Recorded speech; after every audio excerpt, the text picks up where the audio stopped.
Hey guys, thanks for checking out Euclid Mining. Today I just want to give you a quick update on Poolin. Now, if you watched, I was doing my Saturday night messing with my ASICs, and the following day, Poolin changed its website, went from poolin.com to poolin.me. Now, if you haven't changed your miners over, you're going to want to do that immediately.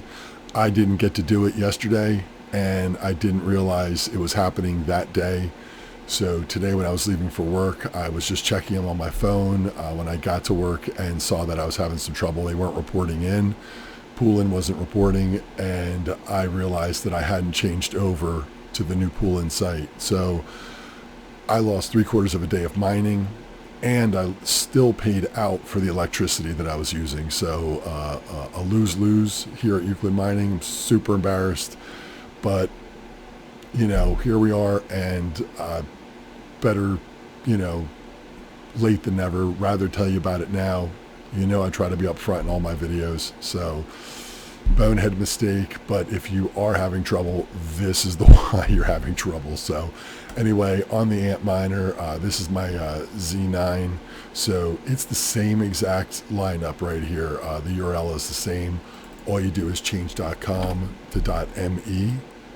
And do that for all of them, and then click save and apply. I already did it, so mine's on right now. Let's check it. Yep, and it is all alive. You probably saw yours said dead. So anyway, yeah, 5 minutes ago I just changed this one over. I did all the other ones earlier, and I haven't been using that Z9 for a while, and I totally forgot to do it, so I just did the Z9 also. So everybody's up and running again.